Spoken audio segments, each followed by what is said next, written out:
Yo, what is going down, y'all? Welcome in the most underrated podcast. The homie Dow Palantonio sitting across from me, the most silent man in podcast history. JJ doing his thing over in the corner, and we actually might get JJ on the podcast a little bit more. We just talked about that. We might have him on the mic. He might not be the most silent man in podcast history anymore.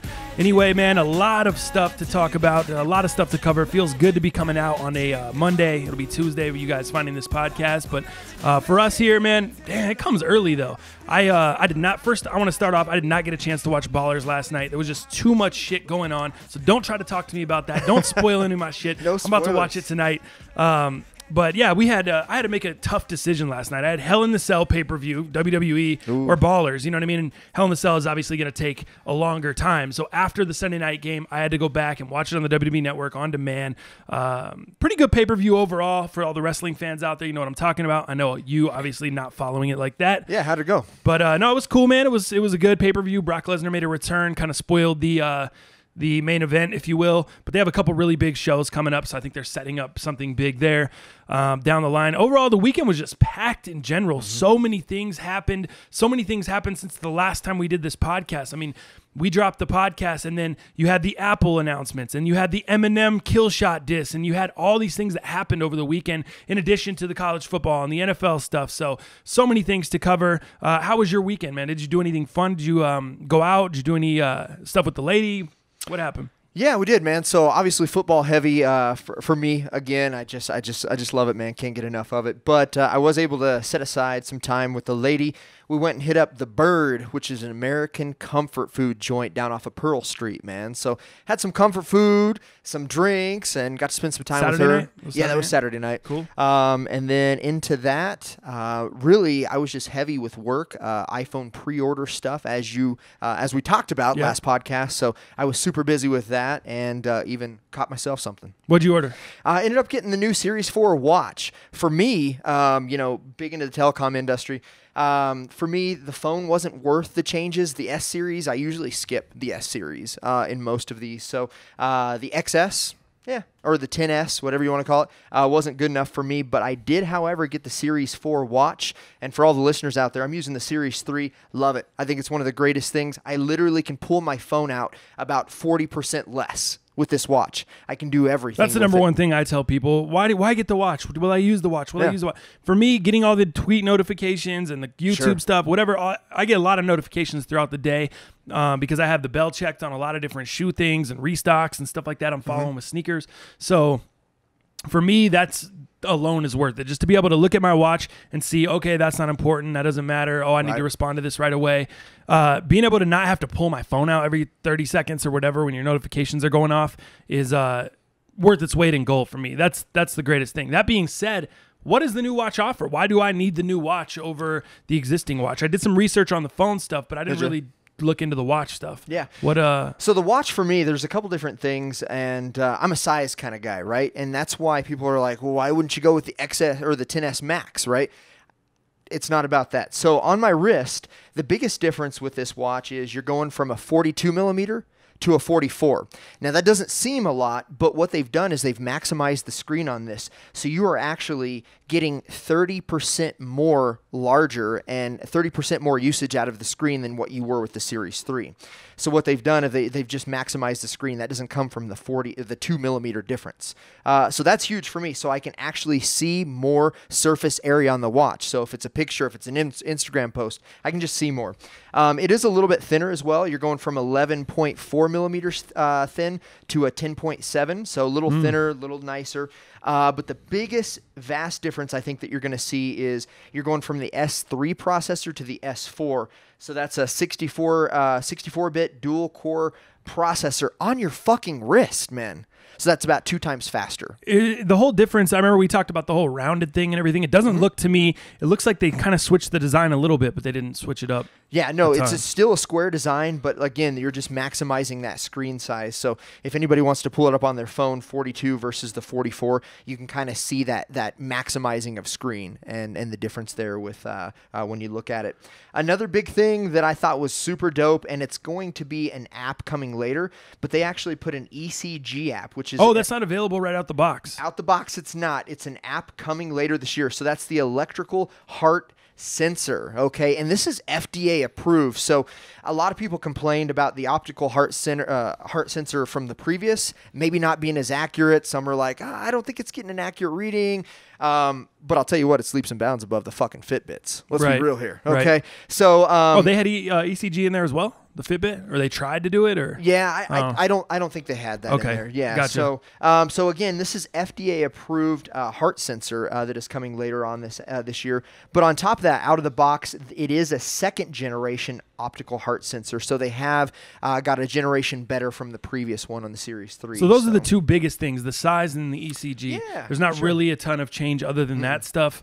I guess maybe it's going to run a little bit smoother. I don't really have any issues with mine not running smoothly. I don't really have any issues with it, period. I mean, I've never had a problem with it when I go on a run, not tracking correctly. Totally. I've just never had any issues with the watch. So for me, I look at it like, is it a needed expense? I'm almost opposite of you. I might have more of a need for the phone just because of what I do on the daily. I do all the social media stuff here for Certified. Camera is big to me, taking a lot of video, taking photos, things that I'm doing throughout the day. It looks like the phone may be a little bit something, a little bit of what I need more versus the watch. Do you know the camera enhancements on the phone and stuff like that? I did a little bit of research, but I didn't get to do a ton of stuff, and I'm still on the fence. I remember I had a iPhone 7 Plus when they first introduced the Plus model. It took a little bit to get used to. It's a bigger phone. Then when the what came out next, the 8, and then they came out with the 10 like a couple months later. I think, did I jump to the 8? I don't remember. Either way, the 8 and the 7 Plus are the same size, same dimensions. There was a couple little changes there. But then I went to the 10, and I love the size of the 10. It's a little bit thick. It's a little thicker than your 7 and 8 Plus, but I really do like the size of the 10. And I'm kind of debating on, in my mind, like, do I want to go back to the bigger phone? It's a lot harder to to hold it out and film yourself like I am on the daily. I'm filming myself with clients here in the shop. It's harder to do that unless you have a pop socket. The phone is just big. It's a lot more surface area to hold. I do remember that about the Plus. I do remember it being cumbersome walking around with it in my pocket. Kind of bugged me a little bit there.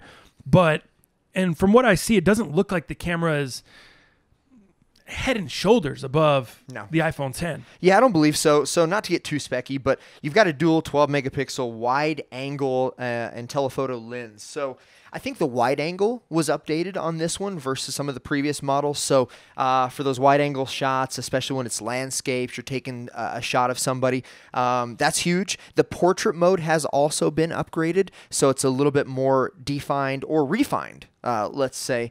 So not to get into that, but those are two upgrades, and I believe your 4K video recording at 24 frames per second was upgraded a little bit as well. But for me, that wasn't enough. Even you being the camera guy, you might be able to use that wide-angle lens a little bit more, and you might see some benefits there.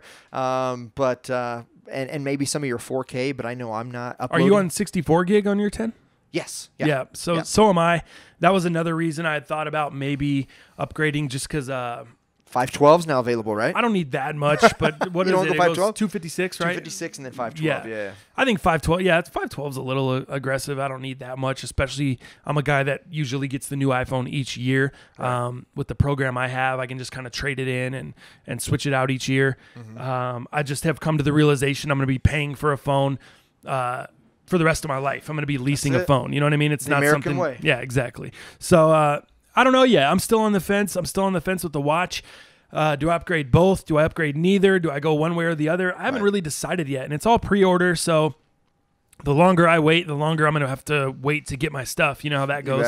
They're not going to have it in stock. It'll be super limited in stores, next week. So. Especially something like that Max. If you're trying to get the big phone, man, just pre-order it and wait your ass. You know what I mean? Yeah. So yeah, I'm not. I'm still on the fence, man. I don't know exactly what I'm gonna do. There was a lot of rumor about new AirPods being released. We didn't get those. I was kind of disappointed on that. Too. I was disappointed they didn't say anything about the charging pad or any of the stuff that we were talking about last week. That was the stuff that I really wanted to see. We don't even need to talk about the 10R. That's just a basic regular that comes out later on, you know, with the multicolors. It's the 5C all over. Right. It's a little bit nicer, I guess. It's aluminum body. It's not plastic and stuff. But I feel you. I thought the exact same thing. Yeah. They're spiffing it up with all these different. I'm surprised the amount of colors they came out with. Yeah, well, that thing is going to have a huge. Was it like 6 or 8 colors? Something crazy. Like a lot of colors on the 10R. I don't know why they chose R. Seems kind of weird to me. The whole structure of it, the 10S, 10S Max, 10R, which it's really the Roman numeral, so it's X. It looks like XS, XS Max, XR. Correct. It looks weird. R, to me, it just stands for regular. Like, if you're a basic bitch, you're getting the R. If you're just a regular old motherfucker, if you just do some regular ass shit, you're the 10R. That's it. I mean, why would you use R other than if it was just regular? Yeah, no doubt. You know, so I don't know. Honestly, I have no idea. I'm just cracking jokes, but I don't know what the R stands for. But yeah, that's kind of where I come in on the Apple shit, man. Are you good on that? Yeah, man. I think I'm good with the Apple stuff. Actually, before we get into all this other stuff, I gotta reach in the bag, man. I gotta pay you the $5 that I lost. Attaboy. $5 cash. There you go, man. I lost the bet we had. Jacksonville Jaguars, New England Patriots. Man, the Patriots.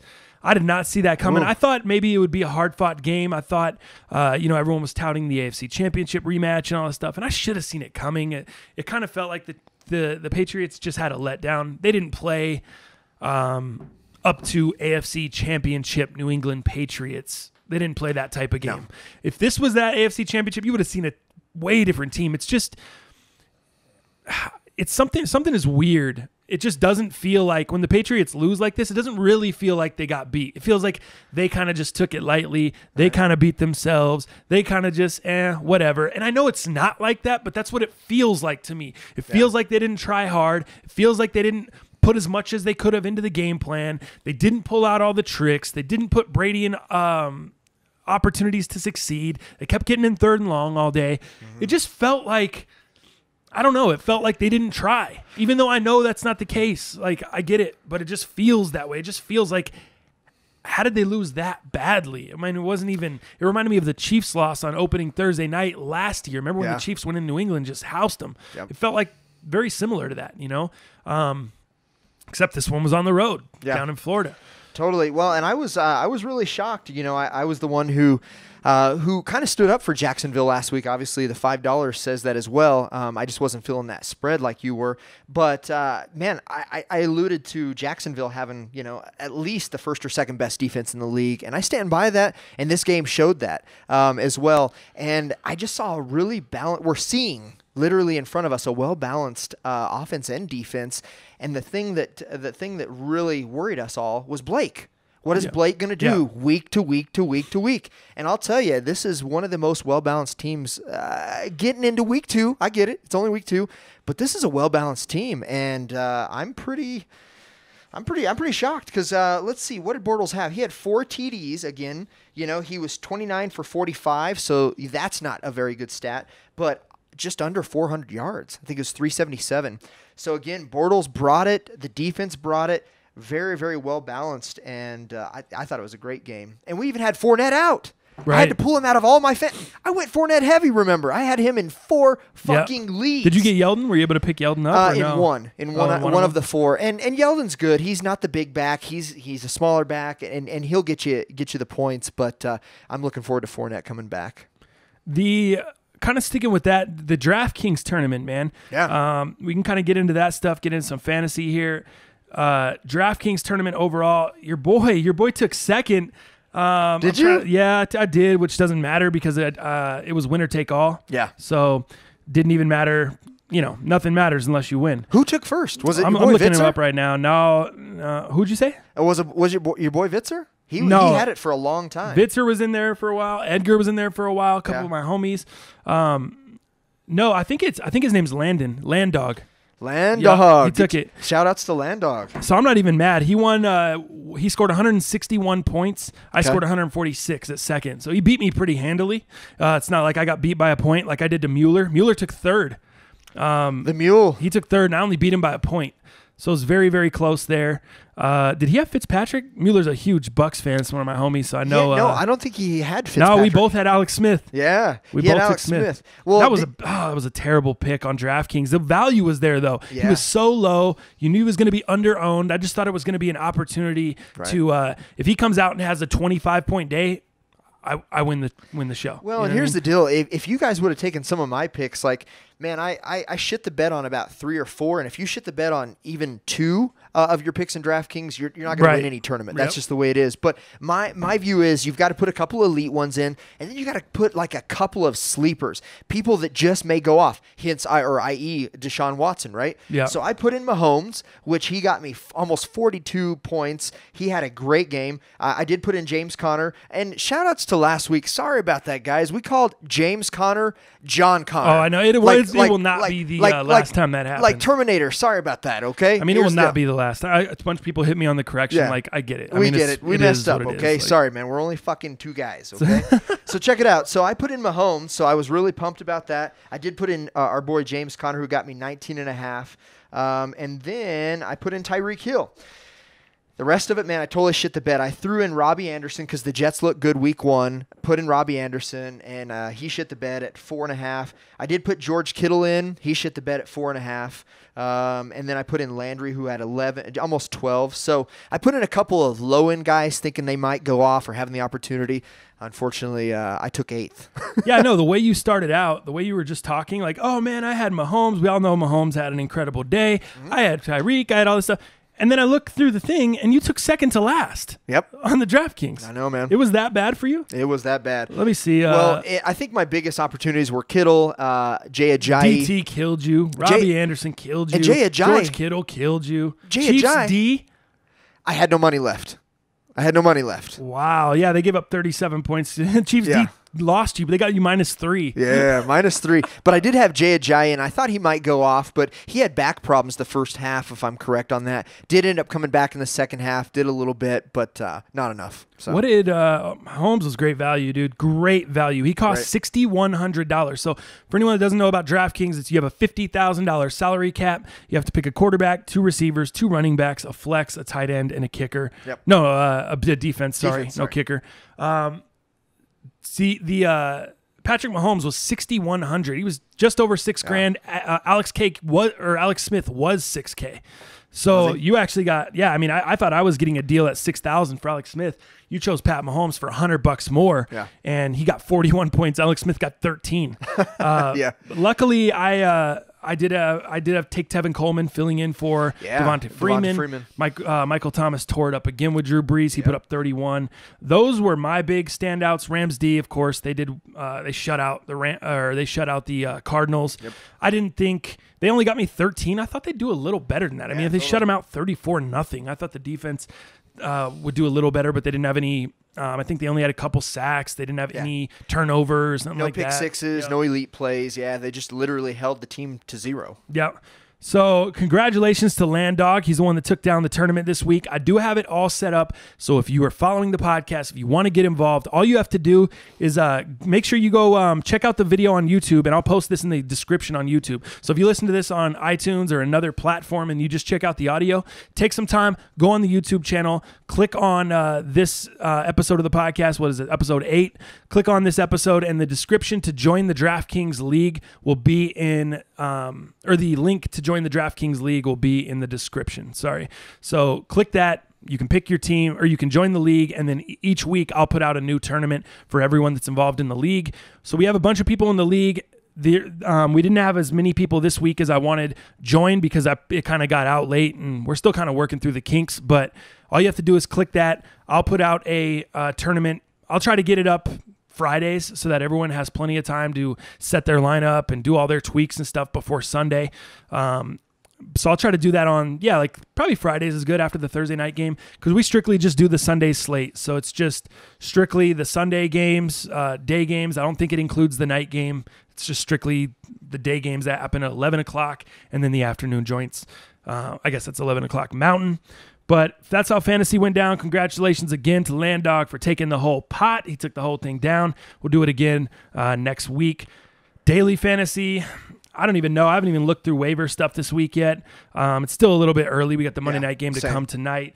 But overall, I'm looking okay. I do need Jordan Howard to have a big night tonight. Yeah. I have him in a few different leagues. Not that I really wanted Jordan Howard to start the year, but he kind of just fell to me in certain spots. So I need a big night out of him tonight. Are you psyched about this game at all tonight? Bears, Seahawks? No, I don't really have anybody playing in this game, to be honest. I'm pretty much done with my week. So for this game, I'm looking for Tyreek because I do have him on my bench in a couple leagues. So I'm looking to see if they start leveraging him a little bit more out of the backfield, maybe even some slot passes.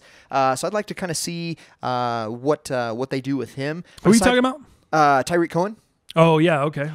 So aside from him, Tariq the Freak. Tariq they the call Freak him out there in the shy. So I want to see if they kind of bring him in to balance the offense a little bit more. And we don't know because you have Mitchell at the helm, so we don't know what to expect, the new coach. So that's my only really buy into this game. Just kind of want to see what they do with him. I think it's a great spot for both teams. The Bears definitely coughed it up. I mean, the first half that they had last week, getting Aaron Rodgers injured, that's a disappointing loss. I think they look to rebound. They're back at home against Seattle tonight. Seattle playing their second straight game on the road. They had to go to Denver last week. They took the L there. Coming off the L. Both teams really trying to get things back on track, get a big win tonight to be able to even out and start the season 1-1.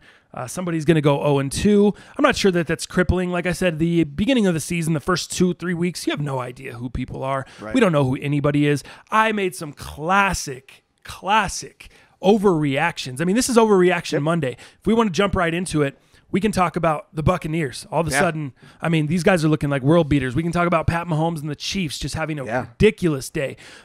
We can talk about the tie between Green Bay and Minnesota. All these things that you could overreact to, and I made the worst overreaction. I have Matt Ryan in 2 of my leagues. He did terrible last week, got me 9 points, super frustrating. I was like, you know what? Fuck this guy. He's killing me.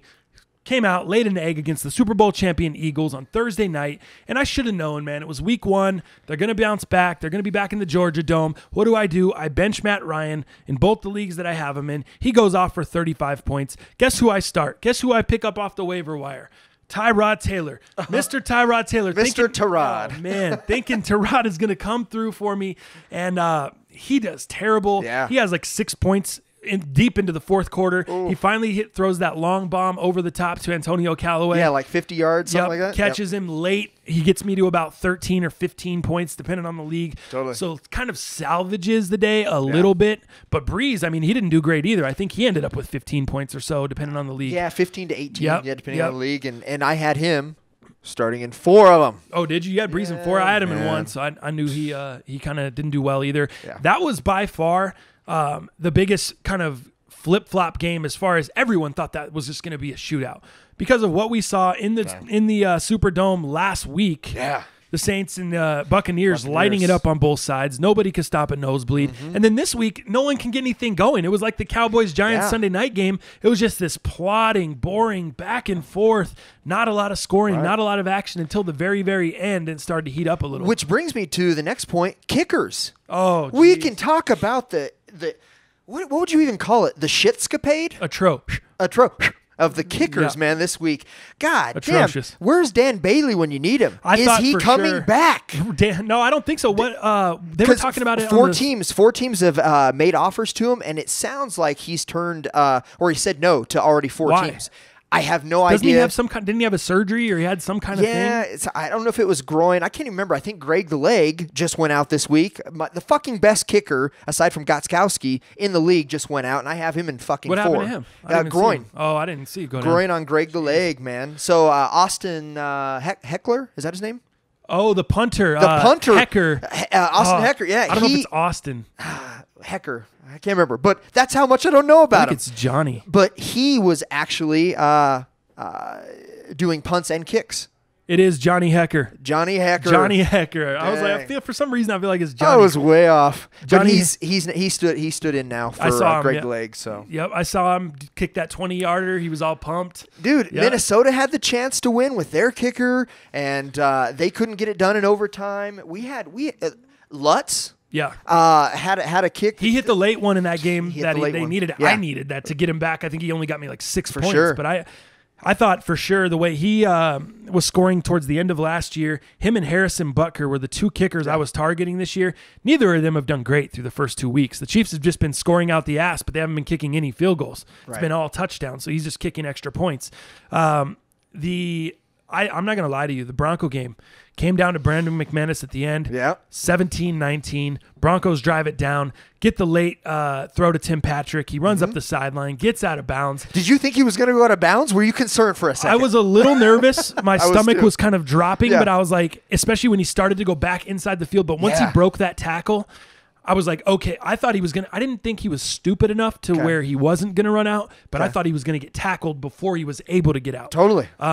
And it would have been really close. If he would have got tackled then, he would have been tackled with about 12 seconds left. What would we have been plus? Like maybe 50, 58 yards? It would have been, it would have been, well, he kicked it, it was 36, I think he made, McManus. So it would have been probably an additional at least 15 or 20 yards.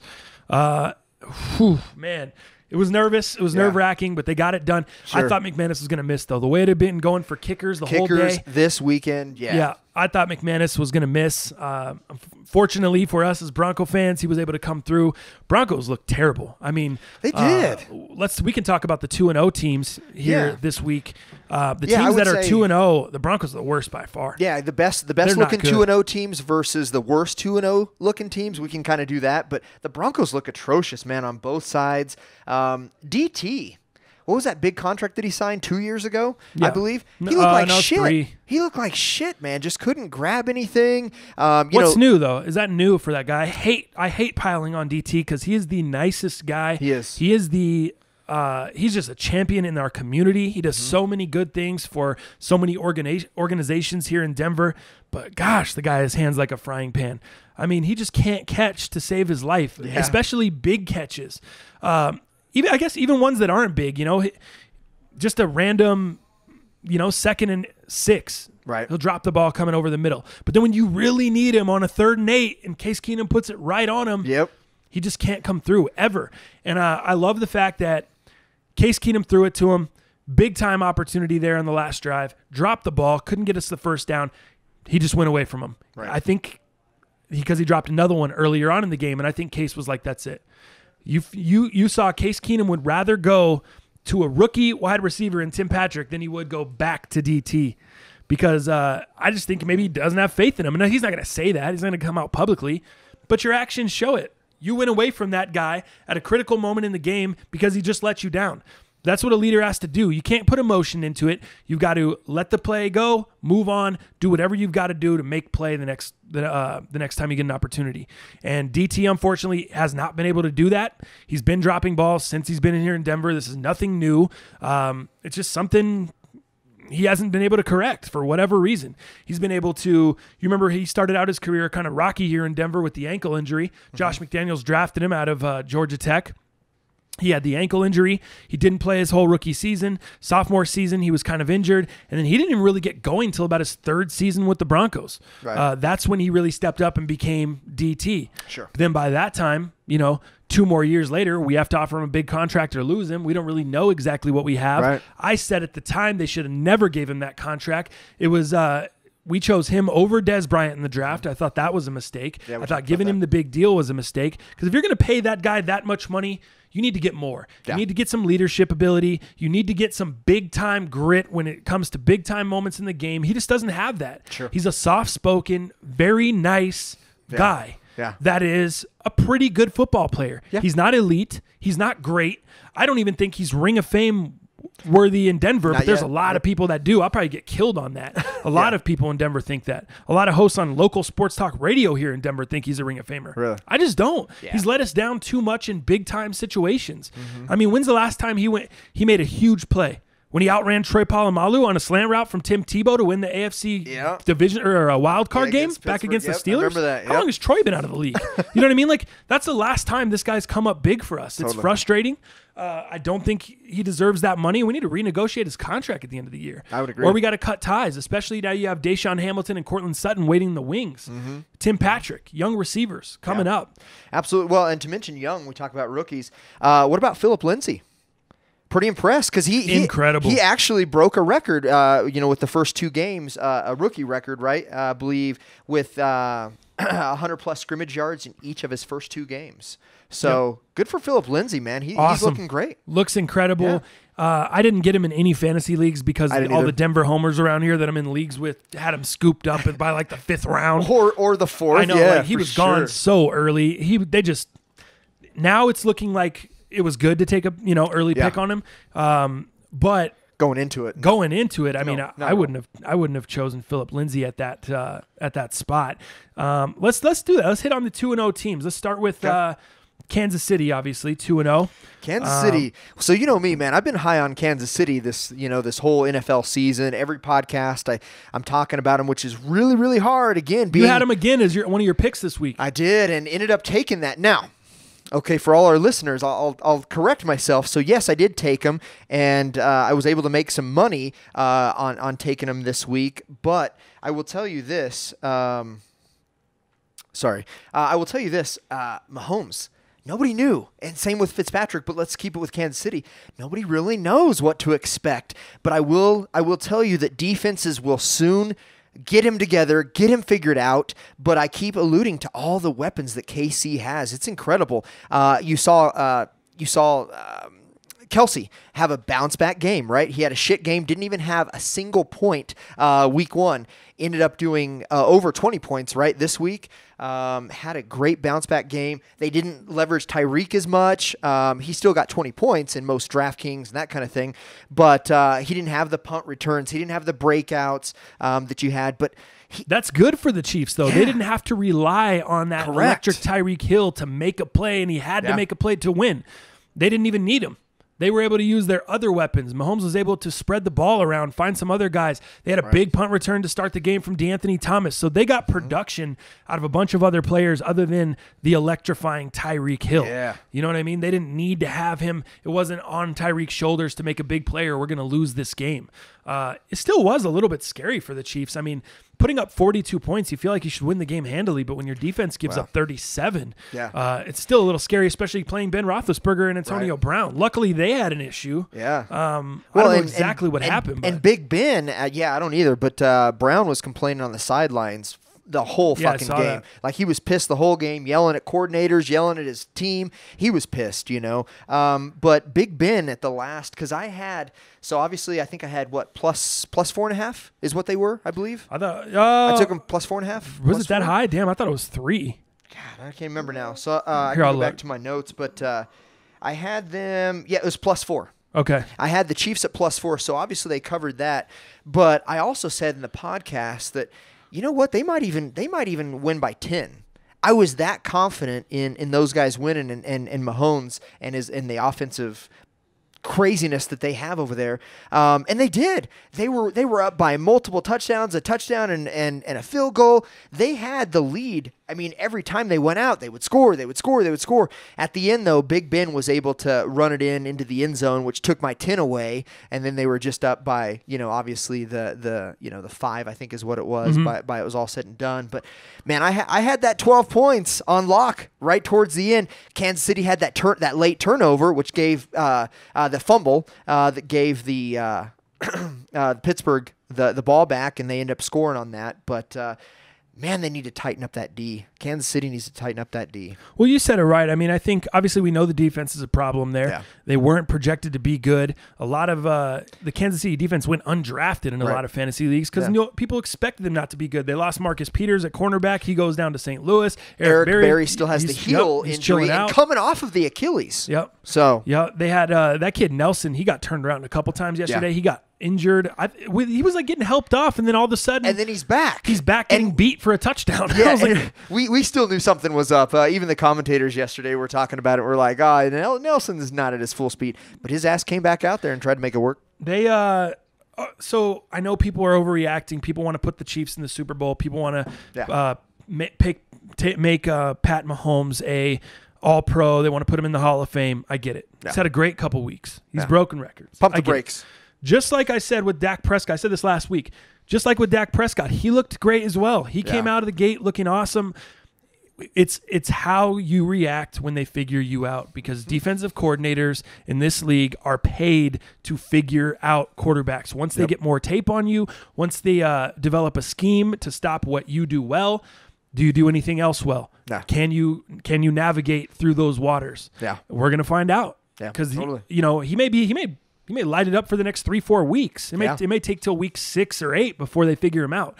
They may not figure him out the whole year, but he will get figured out next season. He will get figured out at some point. And how's he going to react? How's Andy Reid and the coaching staff, the offensive coordinators over there going to react? What are they going to do to switch up his skill set? We obviously know he's an incredibly talented fastball thrower.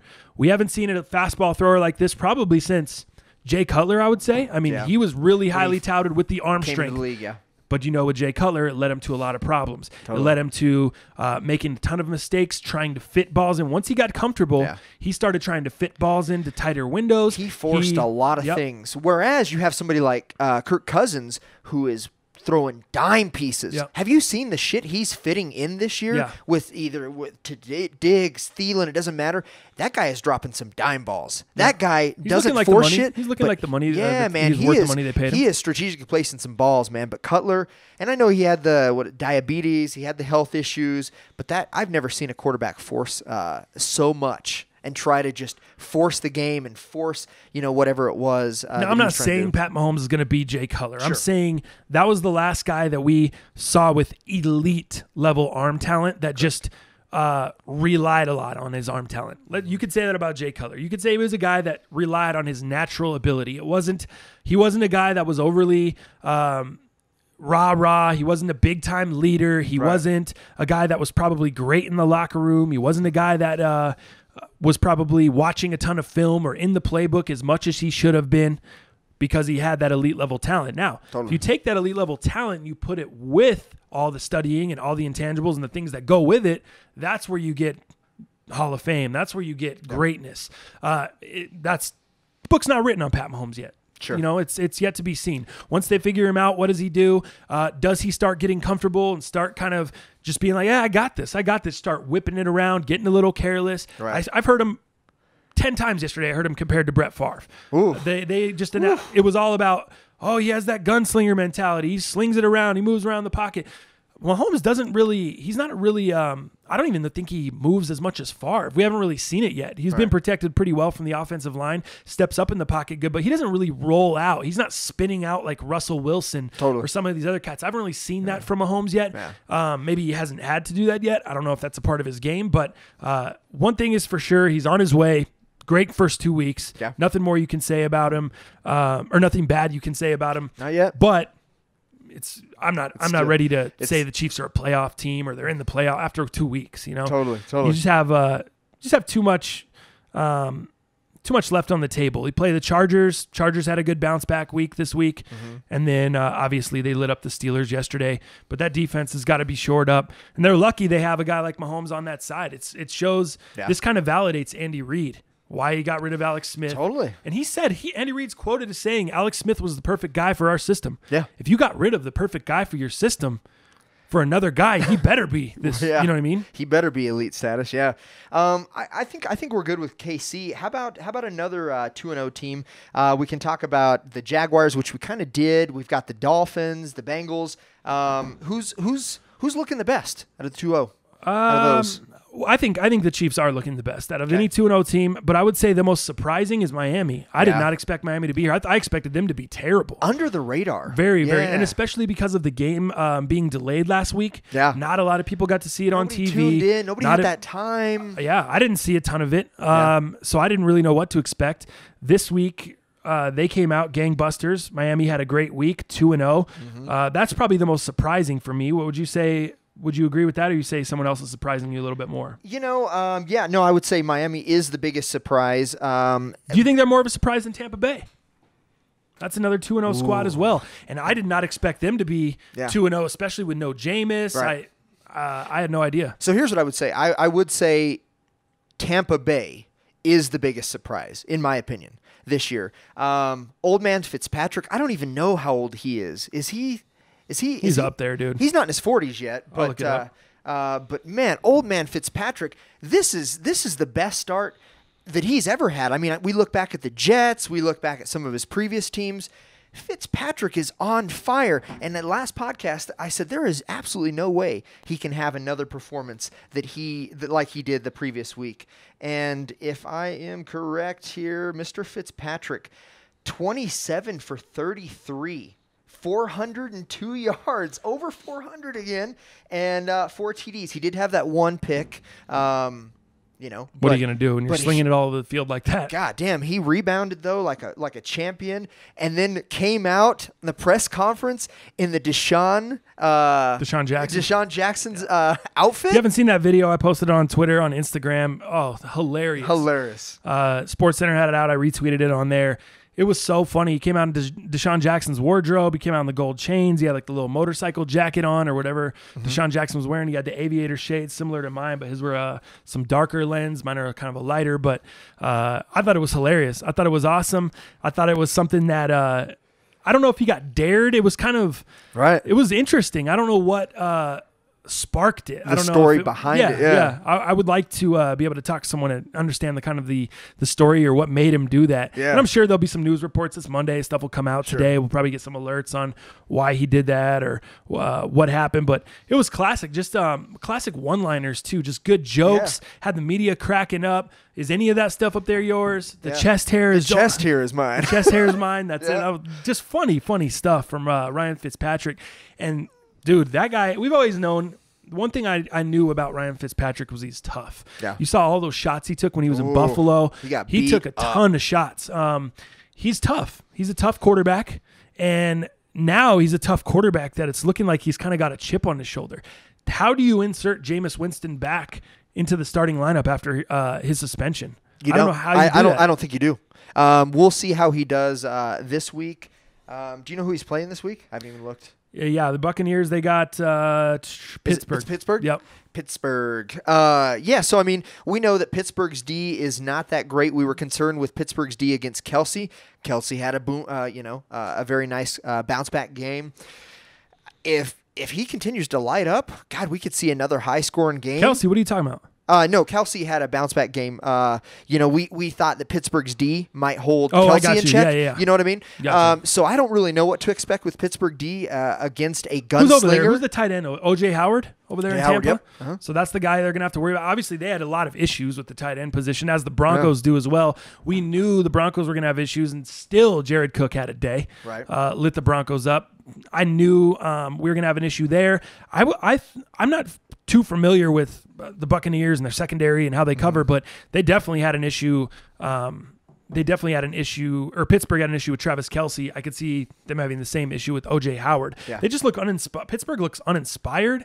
They looked slow. Yeah. They looked lethargic. It looked like we saw Antonio Brown blaming. It just didn't look like. Do you think Mike Tomlin's losing the handle there? He might be. That's what it feels like to me. It feels like he's kind of losing it. Yeah, got rid of Todd Haley, got a new start there. I just think there's nothing really connecting. There's nobody connecting over there right now. It just feels just off, you know? So I would say Tampa Bay, Miami, those are the two surprises for me. I don't know, 1 and 1A, I guess. I don't know who's more surprising. I didn't expect either of them to be doing what they were.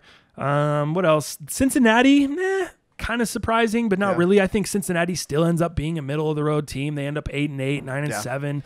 maybe just missing the playoffs, doing typical Cincinnati shit. Maybe they limp in and they get beat in the first round, typical Marvin Lewis type shit. Yeah. I think that's what it's going to be. And now they just lost Mixon. Mixon is definitely out. I don't know if he's going to be out as, for the whole season. It sounds like probably a 6 to 8. It sounds like they're going to go in there and they have something loose in the knee, some cartilage, whatever that they're going to go in there and scope out and remove. But Mixon's out, so obviously the Red Rocket and AJ Green, we're gonna have to see some air shows. What do you think about the Rams? Rams 2-0 as well. Mm-hmm. That's a team that I would say they're 1A behind the Chiefs. The only reason I would put the Chiefs above the Rams, I think the Chiefs have played harder teams. I think Pittsburgh is a better team. I think that who the heck did they play in the first week? Raiders. We saw the Broncos give fits from the Raiders. Again, that's not saying much. I think the Broncos are the worst 2-0 team.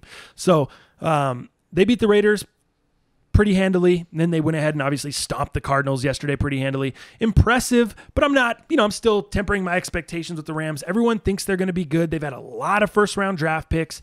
Obviously, one of the best backs in the league in Todd Gurley. Jared Goff coming into his own, picking up Brandon Cooks from the Saints. They've added some elite-level talent. They've added some speed there. Yeah. I think the Rams are legit. I just put the Chiefs a notch above them because of the Chiefs beating a divisional opponent in the Chargers, and then beating the Pittsburgh Steelers this past weekend. Yeah, that's kind of where I'm at there. Yeah, it's hard to validate the Rams so far, playing the Raiders and then also playing Arizona. Arizona, second worst team in the league behind the Bills. Yeah, would you say? Yeah, they're 1-1A as far as the worst goes. The Arizona's even come out and said, "Hey, we're rebuilding everything. New coach.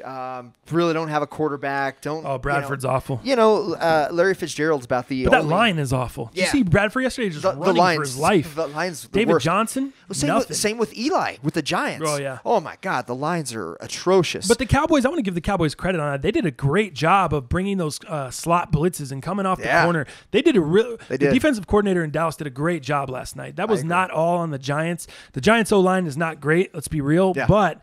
The Cowboys did a good job with the matchup. Yeah, they definitely took advantage. You still have to go out there and take advantage. It's not like they're going to just line up and let you blow by the line. Yeah. You had DeMarcus Lawrence playing with the back issue or whatever he had, some kind of injury issue or hernia issue that he'd been working through. I think the Cowboys had a nice bounce back game. That's kind of the stories here. I think this week, from wrapping up the NFL, you have the Chiefs, nice story. Rams, nice story starting. If you want to stay local, Broncos, like I said, worst 2-0 team. Last night at the Sunday night game, that's another overreaction I had. I thought Dak Prescott looked like crap. He was my backup in a couple leagues. I went ahead and dropped him and picked up Tyrod instead. Did you? Then I went and made the mistake of starting Tyrod over Matt Ryan. We all know. I told you about that. Yeah, man, you dove off in the. I did just the classic week one overreaction. I'm wondering how many of the listeners out there did the same thing with Travis Kelce. I didn't have Kelce, but did a lot of you guys panic with Kelce and you went and picked up another tight end, or you started another tight end and then Kelce went off on your bench? I saw quite a few people had Mahomes benched. I didn't know in my season long, I didn't see anyone that started Pat Mahomes. Everyone thought that was kind of a week one. I don't even know, like maybe a fluke or something on week one, but I don't know anyone that started Pat Mahomes. I played against him in a couple leagues, but he was on the bench. Thank goodness for me, because he ended up lighting it up, that aerial show that is. This week, Pat Mahomes will be started. I guarantee all those people will be starting Pat Mahomes this week. His value is going to be Breeze and Rodgers caliber. There's no doubt. He's going to be expensive on DraftKings this week, especially who they got. The Niners, I think the Chiefs got the Niners this week, so not a huge game there. They also are back in Arrowhead, so the Niners and Jimmy G are traveling out. Yeah, I look for another light up session this week. My Ram, he's one of the biggest 49er fans of all time. I just transferred. Ram meaning assistant manager. Yeah, he's my assistant manager. A lot of people don't know what you're talking about when you say Ram. Oh yeah, sorry about that. So yeah, he's my assistant manager, and he's he's from obviously California, so he's got the deep seated roots there. But he calls Garoppolo Garopagoat. Really? I said, guy, it's a little early here. So he loves the 49ers. So I just made a bet with him, just a 10 spot. He's obviously going to take the 49ers. I'm going the opposite. So shout out to Mike. I'll expect my 10 hand delivered No Venmo, no Cash App. We want that hand delivered. So we'll see what the 49ers do. But I made that mistake. We talk about Kelsey. Did we bench him? Did we start him? I did that. I made that mistake with Ingram. So I started him last week, and I benched him this week. And I wasn't ever heavy. I know a lot of people were heavy on Ingram. I didn't really feel it, but I got him late enough in the drafts to feel good about him. Okay, as either a backup or a starter. So I started him last week. What did he do last night? He did 12, almost 13. 12 or 13, okay. Yeah, so he did. Decent. So leaps and bounds. Tough this year. Yeah, leaps and bounds tough. above. And all of that came late in the fourth quarter, with Eli throwing to him. Garbage time kind of. Garbage time, absolutely. I guess it wasn't garbage, but it was like catch-up time. You know what I mean? They had the onside kick, got the ball back, was able to come back, make the field goal. That whole thing. So, but I did that classic overreaction as well with Ingram. So who'd you start? Kittle. Oh, and then Kittle said, shit the bed. Yeah. So Kittle and he had a great week one. He had one. a great week one. Yeah. So I just made the reverse mistake. Honestly, you had a lot of disappointments at tight end this week. You had Rob Gronkowski. You saw the day they had up there in Jacksonville. He didn't have a good day. Trey Burton, he's plays tonight. That's a guy that I'm looking to hopefully have a bit bounce back night because he didn't have a great week one. So I'm curious to see if he's going to be one of the guys that flops and has a great week two. Kittle, opposite. He had a terrible week. You could put him in that category with Gronk. I thought Jared Cook would do a little more against Denver. I thought he'd have a couple scores. But the Broncos, he was still running wild and running all over the field there in Denver. Definitely didn't look as good as week one, obviously. No, right. Who did look good? Ertz. Ertz had a bounce back, didn't he? I don't know. I don't even have Ertz at all. I have no idea what Ertz did. You don't I couldn't tell you. I can look it up, but I have no idea. Tight end's just tough this year. It's tough. It's a tough position week to week because there's no consistency and there's not a lot of elite. I think Ingram was probably the third. I think it was Gronkowski, Kelsey, and then Ingram in a lot of leagues. Yeah. He was the third guy. Him and Ertz. Ertz was up there. Ertz in a PPR league did 20. Oh, shit. So he definitely had a bounce back because I believe previous week in a PPR he was around that 5-point swing. Yeah. Somewhere in there. So as far as let's get into our picks. You went 2-1 this week. I did. You bounced. Or no, did you go? You went 2-1 last week as well, didn't you? I did. Mr. Consistency, 2-1, back-to-back weeks. You hit on the Chiefs +4. Yep. You hit on the Jags +1.5. Obviously, I just paid you the $5 from our side bet. You lost on the Eagles minus 3.5. Buccaneers came in, whooped your ass, shocked you. Dang. I did not fare so well. I went 3-0 last week, and I come back with a 1 for 3. Yeah, you had a tough week, man. This week, I lose the Patriots -1.5. I lose the Ravens -1 on Thursday. I should have known the Ravens. Yeah, and you were drinking the Brady Kool-Aid, and I understand. I was up on after the Ravens blow out of Buffalo week 1. I got way too excited. I thought, they were going to go. And everything was telling me, if you listened to last week's show, everything was telling me, do not take the Ravens.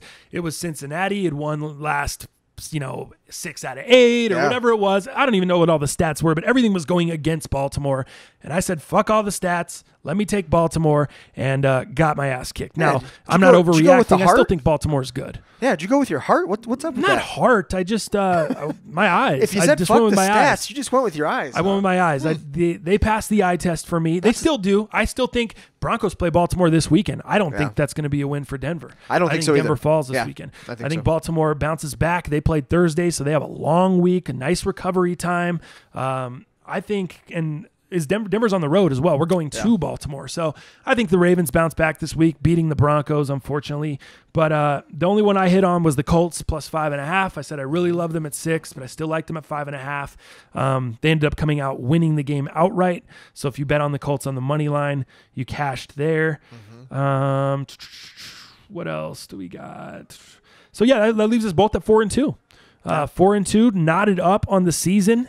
We got a $20 side bet here for the regular season. Yep. Whoever comes out the best out of that. I had something else I wanted to hit on, kind of wrapping up NFL, but I totally forgot. Oh, special player. I want to talk about special players. What I saw coming out of week 2 as far as running backs go, Alvin Kamara. Dude, Alvin Kamara is special. He didn't have a huge day yesterday. I think he did like 11 points. Right. But man, that guy, I was thinking he was like Darren Sproles type. He might be better than Darren Sproles, dude. He is incredible. That bull nose ring that he has has that nose ring. It's kind of weird. He's kind of a, I don't even know how to explain him. I know his personality type is pretty unique, and it kind of shows on the field. He almost looks like a guy that is not in love with football. Now, I don't know shit about Alvin Kamara. I don't know his personality. I don't know anything. This is just what strikes me. This is the kind of guy I see him being. A kind of guy that's not in love with football, but that is just so damn good. He can't, you can't not play. He doesn't strike me as a guy that's like going to play forever. That's just so in love with the game. He's going to bounce around to team. He kind of looks like a guy that is just super, super elite. Once he's done. He'll walk away. He'll be happy. He'll take his money, but he is so special. He's just so naturally gifted, naturally talented at that size, the way he's able to fit through these tiny little cracks, the way he's able to keep his balance. And he's just special to me. The other guy, speaking of balance, that I want to say the same thing about, and it might be early, but Saquon Barkley. Yeah. That guy is elite level talent. So special, dude. Zeke Elliott's special on the opposite end in his own right. Yeah. Let's be fair. But those two guys just jumped off the screen to me this weekend. Watching Alvin Kamara, watching Saquon Barkley last night, both of them jumped off the screen.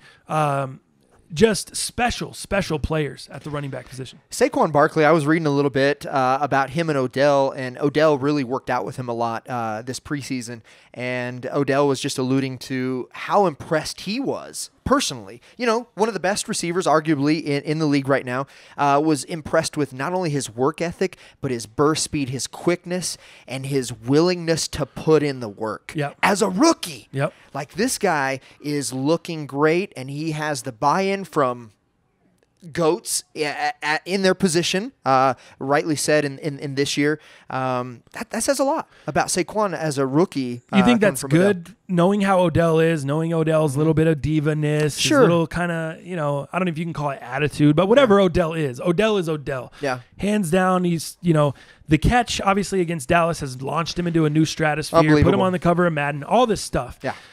He just got the huge contract. He's still performing. I think you can't look at Odell and say he's constantly trying to get extra yards, shedding tacklers, trying to do extra shit. You know what I mean? He's not you don't look at the guy like, oh, he got this big contract and now he's playing half speed. He's still going for it. Yeah. But Odell is still Odell. Is that a guy you want mentoring your youth, mentoring your young rookie running back? I think his passion can sometimes be misconstrued. I like that. Look at that spin you put on passion. Yeah, I think his passion can be. It's easy to call it passion. Yeah, his passion. Don't call it diva-ness. Just true passion. That. He's just a passionate guy. His passion can be misconstrued, I think, at times. But I think the guy's heart is in the right place. I think as he's getting a little older and getting a little bit more experience under his belt, I think he's understanding kind of his role and what his team needs. I think that says a lot coming from him. His talents are insane, and I think Saquon looks really good, man. He does, really and good. Obviously the Giants believe in Odell. They wouldn't have given him this huge contract coming off ankle surgery. Yeah, I mean, they didn't even get to see him in live, real game action before they gave him all that money. They didn't even get to see that to make sure the ankle healed up fully, and he's still the Odell we think it. They didn't even care. They just gave him all the money before he even started playing this year. You bet. So that's what that right there speaks volumes about what they think or how they see Odell Beckham Jr. as a leader and a player in their organization. I would agree. I think I'm good on football, man. I think we kind of hit on everything, all the hot topics, all the current stuff, fantasy stuff, paid up some bets. Let's move along. There's a lot of stuff we got to cover here. And a few more things I definitely want to hit on before we wrap this show up. We can break down all the matchups and fantasy stuff on the next podcast coming towards the end of the week. Let's see. I kind of want to hit on some sneakers. Let me see those shoes you got on really quick. Let me move into the sneaker space. Let me see these things. You just got these. For anyone not watching on the YouTube channel, tell them what these are, Dallas. Those are the dark gray Element 87s, a.k.a. the shower curtains. Boom. I love them, man. This is my third pair. So I have the two OG colorways, the Sail and the Anthracite Black. This is the dark gray. I just love this shoe, man. The cork insole, the details, the suede hits, the breathability, the herpy pods, the React. You know what? For me, it's the closest thing to a Boost shoe, and I love the innovation that Nike's doing. I think they're leading it. We've talked about that before. Their marketing is great. Their PR is great, and just coming up with different concepts and different shit. Nike's in the game. Do you think, are you still house comfort on these? I love them. You've been wearing them a while, right? Closest thing to Boost. Really? Closest thing to Boost. With the cork insole, with the upper not being prime knit. Yeah. It still feels... And I would say they're even more breathable than the typical prime knit Ultra Boost. You said that when we wore them. You said when you're walking, you can really feel the breeze through it. Yeah. I put my hand inside and was like blowing on it. You definitely can feel the breeze. Definitely not a winter shoe. No, right. So I'm maximizing my time. I would say the one defect to these shoes is as you wear them, if you look at it, you can kind of see the creases, and those creases in here you're talking about? In the actual React. Yeah. If you can see, so this is my first day wearing this pair, but look at the back. You can already see the creased up quite a bit. of the Epic React, of that cushioning. So that starts to look shitty, and the durability of the shower curtain is not so great. I've seen a lot of people, even buying them from StockX directly or GOAT, getting little slits already in the knit or the mesh, whatever you call it. Yeah, whatever this is. The shower curtain. Yeah. I do see that. It kind of reminds me of how the NMDs, the bricks on the NMDs get that. The bricks start squishing and not so much the Boost. Obviously, the Boost is what it is. I mean, it doesn't really. But the bricks on the side, I remember that. But the bricks, totally. I wonder if this. I've seen a few different people hit me up with messages saying that you could remove the creases from the bricks with a hair dryer or blow dryer. Have you seen that? I've heard of that. I haven't seen anybody do it, but I've seen someone sent me a little video of them doing it. Said I should do it on the channel. Thought about doing it on the channel, just didn't get around to it. Right. But something that I could still probably do that would still help people out. I'd have to test it. I don't know. I'm assuming you don't use your blow dryer on the highest heat setting or your heat gun or whatever, melting the glue off. But you probably want to do it in little spurts, not just burn heat right on the on there. But I wonder if that would work on the React. I don't know. I'd give it a try. Same way. Borrow my old lady's hair dryer. See what's up. What do you think of these laces? Do you like these laces? I don't really know what to do with the laces. Typically, I like the Hype Beast lace, all my shoes, and these. I did go a half size down just to try. I saw the homie Mike had his Hype Beast laced up. Yeah, and I don't think... looked cool. It looked cool. I wonder how they were feeling, though. Yeah, to me... You get the impression that they would feel weird if they weren't laced, or they'd flop off? Yeah, they flop off. So I did go a half size down on these just to try, because I knew I could remove the cork insole if I had to. But I also wanted to see if I could get some of those wrinkles out of the front of the shower curtain by going a half size down, by kind of like almost like putting a sock in your shoe when you're young to try to put...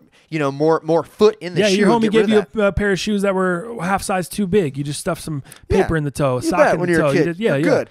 But what I'm seeing is you're still going to get wrinkles on these, unfortunately. But I don't know if you can Hype Beast lace, so I just have them laced really, really loose, and then had them kind of just knotted. They're almost like factory knotted, just almost, up at the top, like pretty similar. So that's just how I'm rocking them now. But again, this is my first day wearing the half size down, so I'm going to do some experiments and see, because I always go 10.5 in these, and I did go a 10 in this just to kind of experiment and see. Give me your verdict. You going a half size down? Did it remove the wrinkles from the toe? No, the wrinkles unfortunately are still there. So in the toe? Don't go a half size down thinking that your foot, having the maximized foot in there, is going to alleviate some of those wrinkles. You're still going to get those, but I think you might be able to Hype Beast lace these and wear them super loose, because mine were flopping on my true to size if I Hype Beast lace them. So I may have that, and I'll let you guys know. With that size down, would you recommend people go a half size down for a better fit, or are they too tight for you now? It's pretty tight. I think these will stretch a little bit, but I do not recommend going down a half size, especially if you have even close to a semi-wide foot or anything. Do not go a half size down. Do not. I'm looking at it right now on your foot. It doesn't really look like there's the wrinkles that I'm seeing here just holding the shoe. It doesn't look like I see those on your foot. It looks like the shoe that I see on your foot, they are actually pretty ironed out. Yeah. But on the sides, though, look at the sides of the foot. You can kind of see the wrinkles on the sides. but on the actual toe box Right. center, yeah, they do go away. I see it. Yeah, I see a little bit on sides. Not super noticeable. Not as noticeable as when you're just holding the shoe in hand. Right. But the overall, man, I think they actually do look pretty good. I still want to try a pair on. I'm not completely out on them. Yeah. I'm definitely not completely in where I'm just going to buy them blind. I still want to try them on and wear them around the store or just see, you know what I mean? I think you need to get that collab, that Volt yellow in the undercovers. I know. I've been. Woo! That's calling your name. What are they going? What are they? What's resale hitting? They're dropping in size.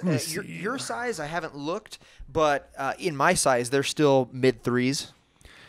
Are you buying more? Or is this shoe you're going to continue to buy? You have 3 pairs already. Yeah, I'll continue to buy, heavy. but I don't like the undercover collab, so I'm not going to buy any of those. Why? What don't you like? The colorways, just the colors. I can't. They're loud, and I do like some loud shoes, but I'm kind of the neutral guy. You know that with my shoes. I like the everyday, something you can wear every day, where you don't have to match the fit. Right. I'm not about that life. Too old for that shit. But those colorways are just too much. And remember the one we talked about that looks like it has like the nutty squirrel poop color bottom? Yeah. I can't do it, man. That's like the nutty squirrel poop bottom. The nutty squirrel poop shit. bottom, dog. I'm Can't dying. do that. I don't know. Maybe JJ over here can, but this shit's not for me, dog. He loves nutty squirrel poop. Nutty squirrel poop. They're sitting right now the Volt colorway, dude, in a size 12. Close to 4? $415, and in a size 11 and a half, $419. That's what I'd have to pay right now if I wanted to get the Volt colorway, the undercover Element 87 collab.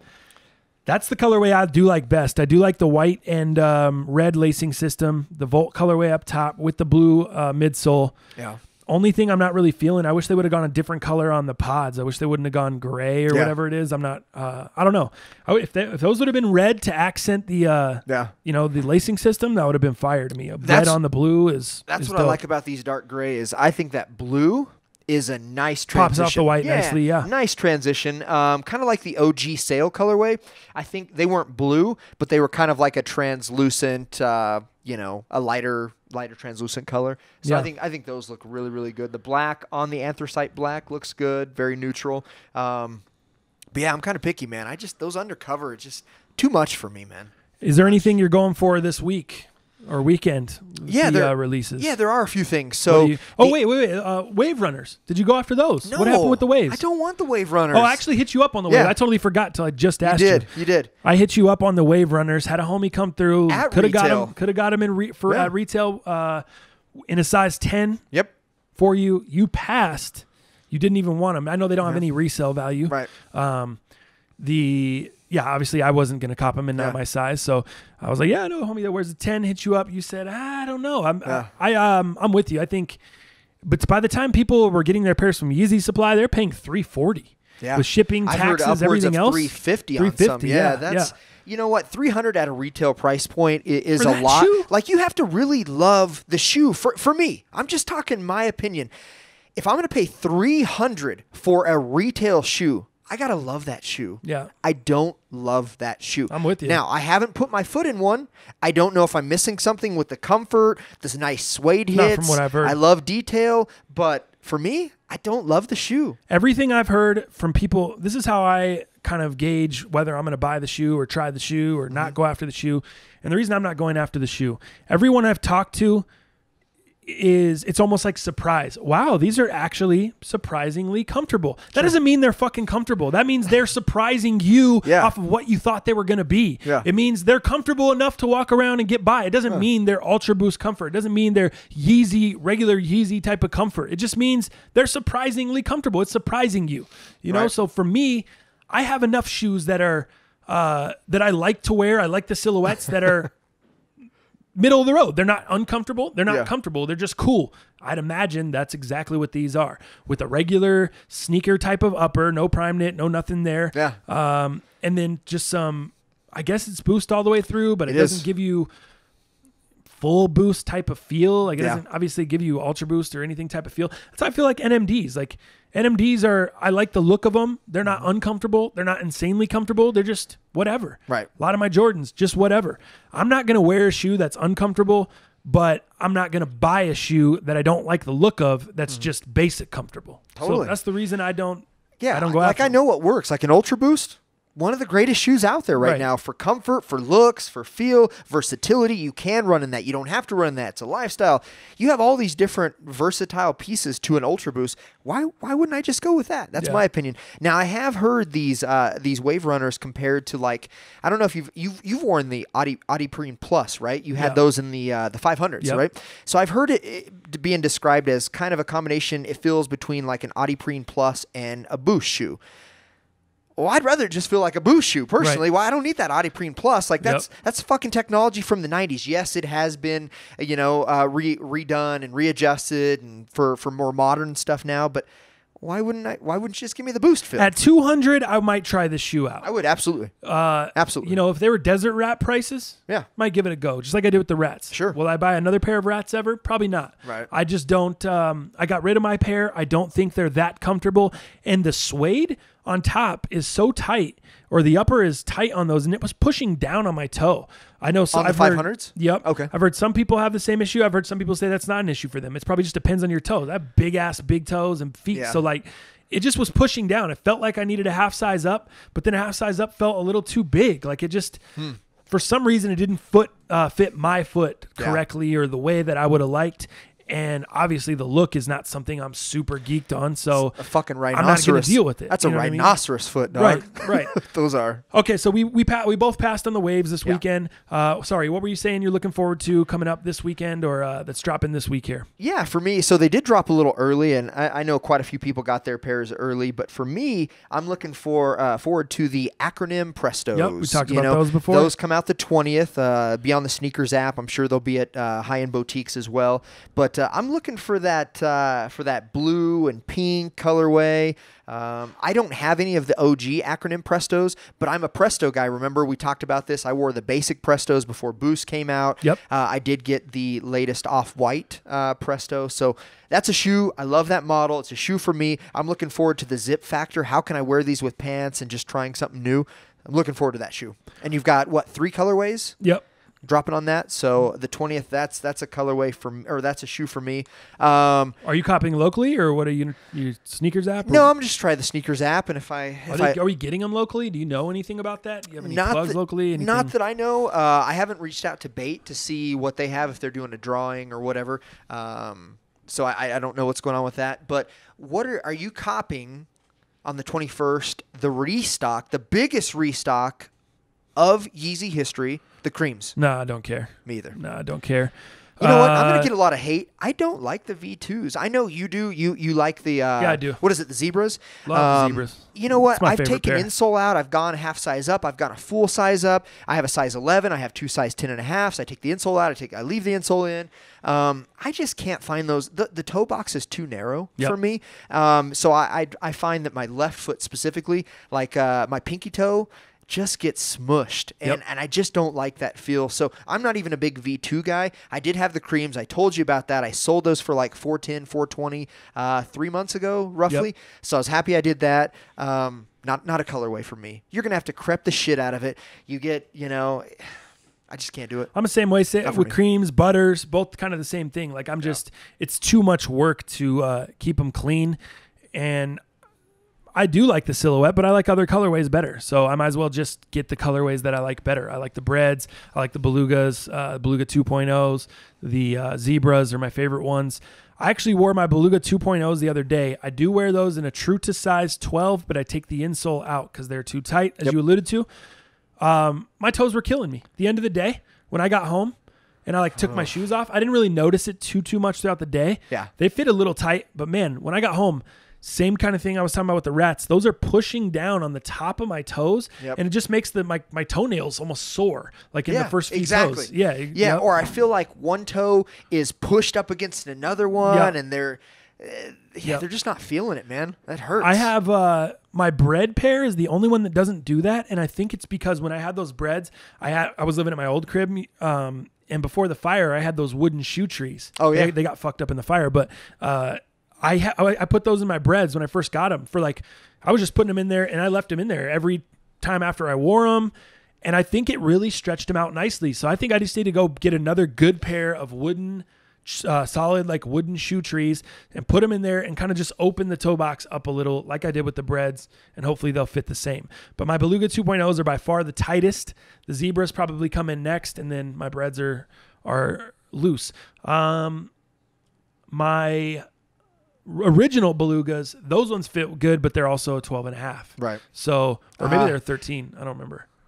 But the original Belugas? Yeah. No, those are the 1.0s. You got 12.5 on that. I remember the unicorn size on those. Oh, yeah. Okay. So I have a 12.5, but I have another 12.5 that I'm selling that I'm sitting on. Right. Because value just continues to rise on those, the OG colorway. But I told that story a million times. Anyway, no, I'm not going after the creams. The biggest shoe release for me this weekend. I already know. You already know. I'm already in 2 raffles for that. Oh, Foot Locker, by the way, it's opened up its raffle. Shut up. So get on it right now. Oh, you don't know what I'm talking about then. Oh, okay. Do you know what I'm talking about? No, I guess not. I thought we were going Jordan 1. We are. We're not going Jordan 1. Okay. What are we going? We're going with the Humidity SB Dunk. Oh. The fucking trumpets, dude. Yeah. They dropped at a store, at the Humidity store in New Orleans last week. I tweeted out, who's in New Orleans? Who can hook the kid up with the trumpet SBs? Nobody fucking hit me back. We ain't got no fans in New Orleans. We have no love down in New Orleans. They said that, actually, shit, let me check that. Humidity, I was following their gram, and they said that they were going to sell the shoe online and then sell the shoe in store and then put the rest online, whatever didn't sell. I have not seen if any of the shoes didn't sell, but did you see that shoe? I did. Did that shoe have a bow tie in the laces? Yep. I thought that was weird. There's so many sick features. I just don't know much about the shoe. I know that it's obviously Louisiana inspired. I don't know why. I don't know what about it, but it's a loud ass shoe. It reminds me of the Wings a little bit. It kind of looks like the Wings at first. Dude, so Humidity's a New Orleans skate shop. They did this collab with SP Dunks. The whole thing is supposed to be jazz inspired. New Orleans, horns, trumpets, that kind of stuff. That's why these are nicknamed the Trumpet, because they're that bright, shiny gold. It's themed, like I said, it's inspired by the jazz culture of New Orleans. Dude, look at some of these. So you got the bow tie on the front. Look at on the inside. You've got this purple like velvet velour, almost like the inside of a trumpet case, dog. Like the inside of like a, you know what I mean? You put a French horn, you put any of those trombone. They have that velvet. Yeah. So the inside of the shoe. Oh, I hate that I'm fucking pumping these up right now because this is gonna make all kinds of fools go after them that didn't even want them, didn't even know they were dropping. But this is I gotta have this shoe. I don't care what the cost is. I'm paying resale for it if I can't get it at retail. $150 was retail at the store.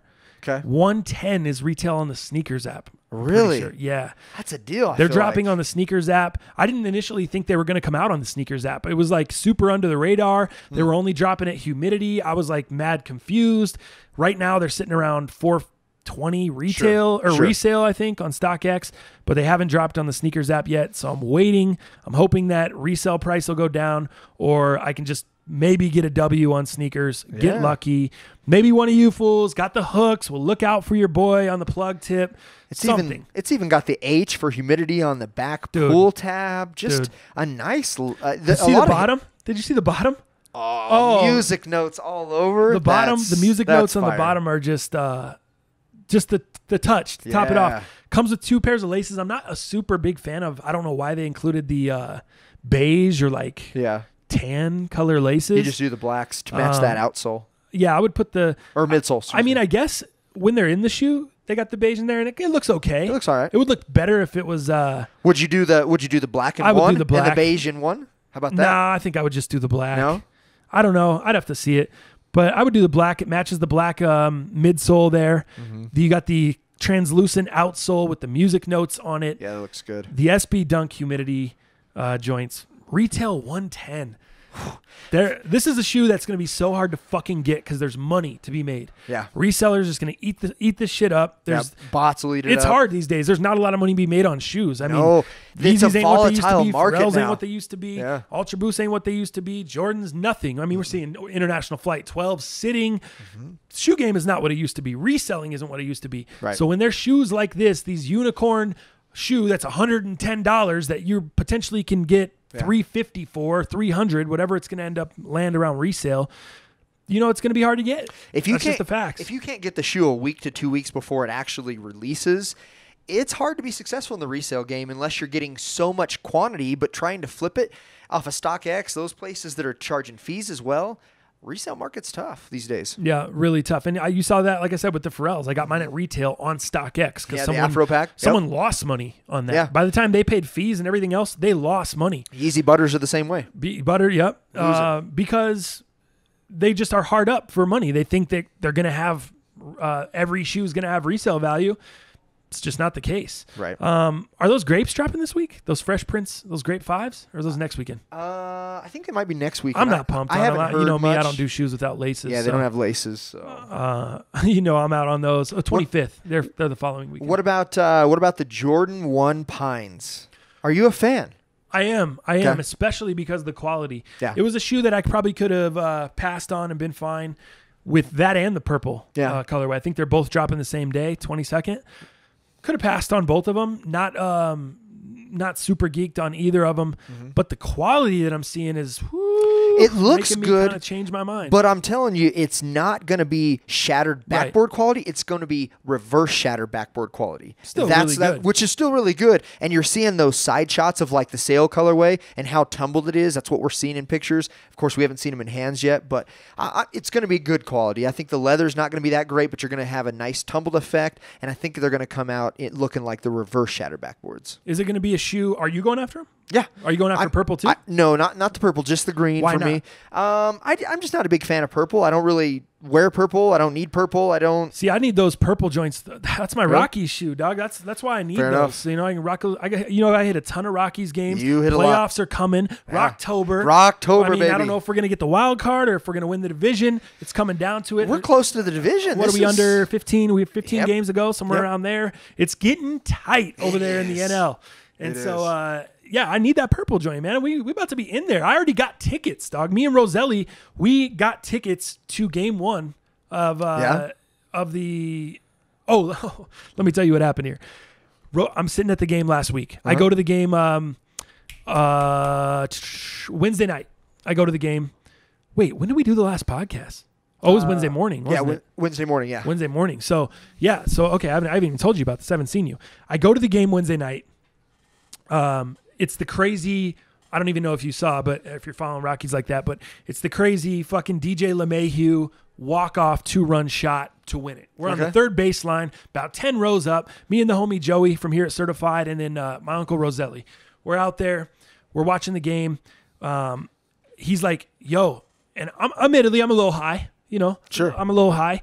And so maybe I'm not thinking clearly. Maybe I'm not hearing clearly. I don't know what the fuck he's telling me. But he's like, hey, did you get Ticketmaster just sent out the emails? You got to go in your email right now. Check it out. Look at it. Look it up. He's pointing.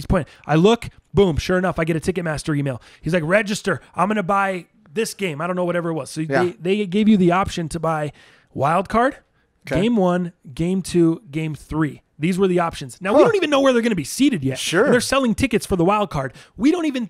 It would be... The likelihood of us getting a wild card is pretty small. Yeah. Because if we did fall down to the wild card, Milwaukee's still ahead of us, so we're going to be on the road anyway, is what it's looking like. It's still early, but that's what it's shaped... The playoff picture, that's how it's shaping up. So, Roselli, for some reason, he tells me to buy the wild card game. I don't question it because this fucking guy knows what he's doing. Yeah. He's entrenched. He's in deeper than I am, and I think I'm keeping up. I think I know what's going on. So he's like, buy the wild card game. I hear buy the wild card game. So I go through, I buy 2 tickets through the email. They give you a code in the email. This is for pre-sale. Ticketmaster sent out this email to people that have bought at least, I think, like 5 games or more this season. Gotcha. I think I've hit probably 10 or 12 games this year. Yeah. So I got an email. Same with Roselli. We both got emails to buy tickets early. You get the code. It can be used one time. I use my code. I buy the wild card game. All of a sudden, we're talking like 2 minutes later. I'm like, yeah, purchased. 2 minutes later, we're talking. And all of a sudden, he's like, yeah, that wild card. They're not going to probably get the wild card.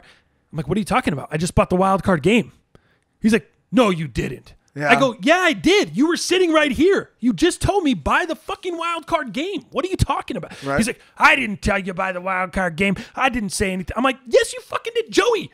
I'm like, Joey, He's like, dude, I didn't hear, man. I'm paying attention. I'm like, of fucking course you didn't hear. Of course, when shit gets a little confrontational, there's always a motherfucker that didn't hear, didn't see, didn't know what's going on. Of course, no one wants to put their nose in it. So we're getting in a heated exchange back and forth. I'm like, no, you fucking did. And I'm cussing up a storm. We're yelling back and forth. He's the raspy Italian fucking voice. Yeah. We're going back and forth. So I'm like pissed off. I was like, I need to go get a beer. You fucking told me about the wild card game. That's why when you asked me, what did you buy? I didn't make a mistake. It's not like I clicked the wild card game on accident. Right. I bought that because that's what you said to buy. It wasn't like, he's like, no, you were not paying attention. I didn't. I'm like, oh my God, you're fucking killing me. So anyway, I'm like, I go up to get a beer, clear my mind. I'm like, fuck, how are we going to switch this up? What are we going to do? I come back down. I'm like, I'll switch the wild card game if you want. I'm going to email the Rockies. He's like, that ain't going to work. I email the Rockies. I'm like, hey, accident happened, blah, blah, blah, blah, blah. Click this. Is it possible for you to swap my tickets out for game one? Mm-hmm. The lovely people at the Rockies PR, they swapped out my stuff at the Rockies ticket office. They just emailed me back, said, boom, your tickets have been switched. I looked in my Ticketmaster app. Boom, they were switched. We now have tickets to game one, which is the likely scenario. They should have a game one here. And that's where we're sitting. He got tickets, I think, through game 2, game 3. My aunt got some tickets. So we should be lined up to go to all the playoff games here in the first round. Unless now all of a sudden the Rockies are on a fucking losing streak. They go into San Francisco on Friday, get beat. Saturday, get beat. Yesterday they bounced back. Saw that. But if they continue to lose, now all of a sudden we're going to be trending to get the wild card. And I just swapped out the tickets. Yep. So it could end up being a nightmare for me over here. But nonetheless, where was I even going with that? The shoes, the Rockies purple. Yeah, so that's how it went down. Joey just walked by. Yeah. He was laughing, I know, because he's fucking didn't want to say anything. I didn't actually hear what was going on, man. I'm sorry about that. Yeah, sure you didn't, Joe. Anyway, any other sneakers you're going after this weekend? I think that clears it up for me, man. I'm trying to be picky in my old age, man. Yeah, because I just got I got that restock on the on the Puma Thunder Spectras. What a heavy ass shoe. Mm-hmm. I've heard they were heavy, but man, having them in hand, those are a heavy ass shoe. But I'm trying to be picky in my old age, man, or getting the best deals. So resale value on those ones? You think they're gonna have any resale? Which ones? Both of them, the green and the purple. I don't think a lot. I think maybe between $30 and $40. Yeah, Yep, I'm with you. I think the same situation. I think they're going to be pretty widely available. Yeah. Are you going after those dunks? No, not for me, but I'll go after them for you.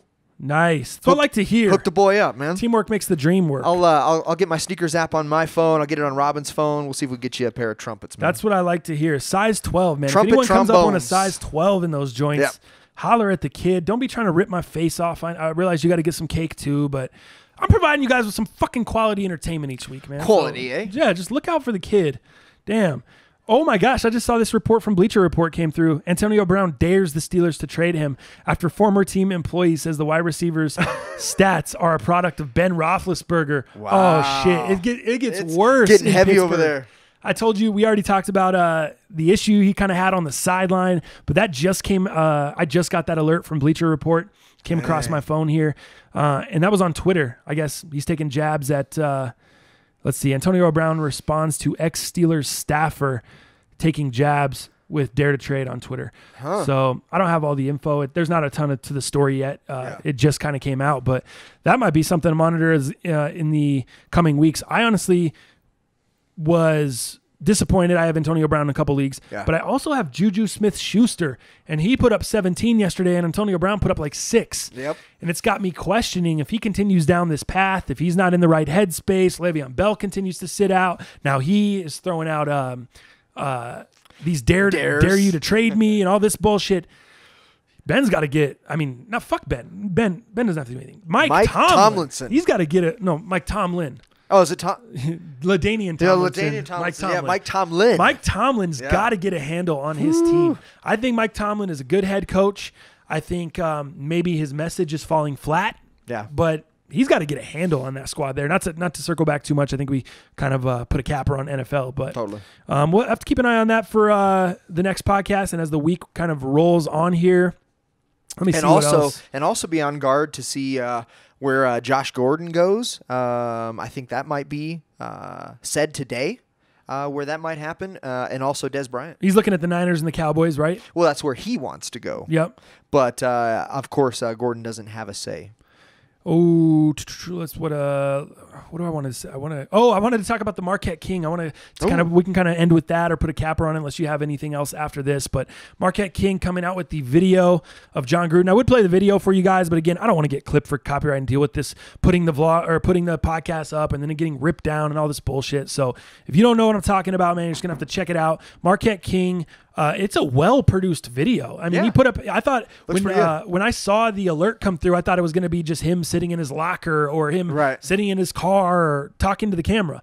But it's like an actual, well-produced little 40-second little promo video. Yeah. So he's on the top of a parking garage, right? It looks like, and then he's sipping on some wine, maybe some kind of adult beverage, some sort of adult beverage, right? And just kind of looks like he's just kind of thinking about things. And all of a sudden, he looks across from him and he sees the Chucky doll. But what makes this even more funny and the actual shots fired is the Chucky doll has a bunch of dollar bill singles coming out of little Chucky doll's shirt and all kinds of shit, right? Yeah. And then That's kind of what it is, right? He just like patted. He kind of patted down the head, pats the Chucky doll, right? Looks at him like, oh man. It's just it's just music, right? Yeah. It's not him saying anything. He didn't say anything. It's just his look and what he's obviously foreshadowing.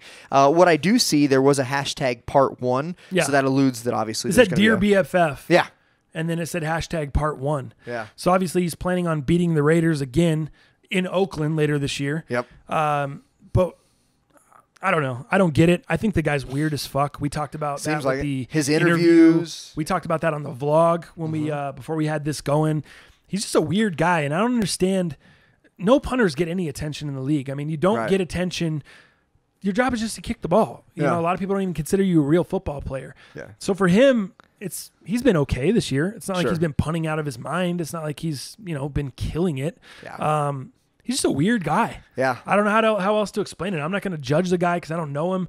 But what I do from, or what I gather from him being cut from Oakland or not getting along with Gruden and then coming here and having the interview thing and having, I don't like to talk about football. I just do it. And He seems like a weird guy. Yeah. And it all kind of seems like, to me, a front. And then I bet, like, for me, my vision of Marquette King is, kind of a trash talker on the field, a shit talker, got all something to say, got something to do, whatever, just throwing himself out there. But I bet, behind closed doors, that guy is pretty introverted. Acts extroverted out on the field, but then behind closed doors, leave me the fuck alone. Yeah. I don't want nothing to do with anything. I got my own people. That's it. I'm done, kind of thing. So just kind of an interesting front. I did kind of watch him yesterday with some of the celebrations, and he celebrated, obviously McManus hitting the field goal, some high fives, some shakes, whatever. But I've been kind of trying to watch him on the side to see if I can see anything interesting. But did he do any extra Raiders or celebrations towards the Raiders after any punts? Or anything didn't really like see anything. He didn't have. I mean, there wasn't like a great punt where he's like, "Oh, I pinned him down at the 2." You know what I mean? So there was none of that. Maybe we would have saw more of that. Yeah. Or if we were backed up in our own end zone and he boomed it all the way out to their 15. You know what I mean? Like something crazy, but didn't really see any of that. Didn't see any of that. So maybe there was not a ton of cause for celebration or whatever. I definitely was looking forward to. I thought we were going to see something, extra, or him kind of give a little shot to Gruden on the sideline, a little wink or a little point, a little something. But then he just it's so passive aggressive. He just puts this video out afterwards, part 1. So he takes the time, has the person shoot this video, put it together. What if they lose? What do? You just don't put this out, or do you not put it out? I don't know. With him, I think he might still put it out just because he has, I think Gruden letting Marquette King, the Raiders, go, and then letting Khalil Mack go. I think this is more between him and Gruden. So whether they won or lost, I think he probably still would have put it out because I think he still has bad blood with Gruden, and I think he wants everybody to know. Like, hey, you signed Chucky to this $10 million per year, $100 million contract, and then, cuts what he believes to be the talent, right? Himself, Khalil Mack. So I think shots are still fired, but would it aired right after the game or the same day or same evening? Maybe not. Yeah. Interesting. I don't know what to make of it. I don't really other than that, it's just weird to me. Just seems weird. Just Marquette being Marquette, aggressive. dog. Yeah, just exactly. That's it. As long as he's doing his job on the field, I don't care. Like, do whatever, you know, as long as he's not committing crimes or, you know, DUIs or beating women or something stupid. But yeah, totally. Other than that, like, whatever. If you want to post some passive aggressive videos, if you want to tweet some dumb shit, do whatever. You know, I don't care. Anything else you want to wrap up on, man? Is there anything else you want to say before we kind of wrap up this podcast here? It's about that time. Yeah, I think we covered quite a bit, man. Cool. The catch by Keelan Cole, easily the catch of the weekend. Catch of the year so far. You say year? I guess, yeah. Well, I would put it on there. I'd put it on there. We're only 2 weeks into the year. So, yeah, catch of the year thus far until another one happens. Very Odell-esque, you know, one-handed grab over the Patriots defender, TV. Yeah. So, yeah, I thought it was a great catch. Yeah, catch of the year so far. We'll see. We still got a Where's your prediction for Josh Gordon? Where's he going to land? Josh Gordon. I think there's a few teams reaching out to him. Is California the right place for him with his drug stuff in the past, his suspensions? You know, California, Colorado, where weed is legal. You know, Josh Gordon is known to like that substance. Here's a little known fact. I mean, about the NFL. A lot of these guys use weed on a week-to-week basis. Yeah. If you're smart, you can literally smoke weed all season and never have an issue. If you stay under the radar, if you don't do dumb shit, once you're tested in training camp, usually everyone's tested within the beginning of the season, whether it's training camp or the first few weeks. Once that drug testing period is over, that's it. There isn't any more drug testing unless you do something stupid. Reason to believe that you throw up a red flag. Other than that, they're not really testing you throughout the year. So there's I don't know this for sure, but I would venture to say there's quite a few guys, more than a handful of guys using weed in the NFL throughout the season to help them cope with different pain or different, you know, a lot of these guys are proponents of cannabis. We've heard a lot of people outside the NFL saying, hey, this would be a lot better than the shots you're giving them. This would be a lot better than the pills you're putting them on. Well, and pharmaceuticals. And I think a lot of them are transitioning not only to weed, but CBD, which is, you know, which is just an extract without the THC. Yep. So the actual high in it, you know, that wouldn't pass a drug test. I think CBD is now being used. That's more your style. I'm more of a weed guy. Like, I like weed. I smoke weed here and there. I enjoy eating some edibles here and there. Sure. We're in Colorado, dispensary right across the street. I got 10 guys in here at the tattoo shop that sell weed, that grow their own shit. Yeah. You know, give me a deal on an ounce, whatever. This shit's too strong for me, dog. Yeah, I can't be doing it. We've had that talk. You Vitzer's the same way. Yeah. My homie Vitzer, he kind of gets paranoid on the shit. So he's not really a big. It affects people differently. You know what I mean? And then all the weed heads would say, "Oh man, you don't have the right strain, man. Right. Go indica, go sativa." You know what? Here's the deal. All of it, I get fucking weird. I get pale. I start wanting to rotisserie myself. I get really cold.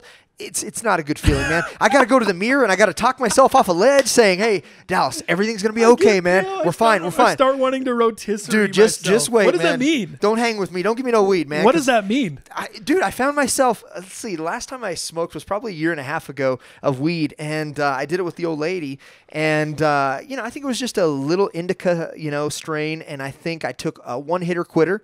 No big deal, right? No 2 hits. Didn't finish off no joints.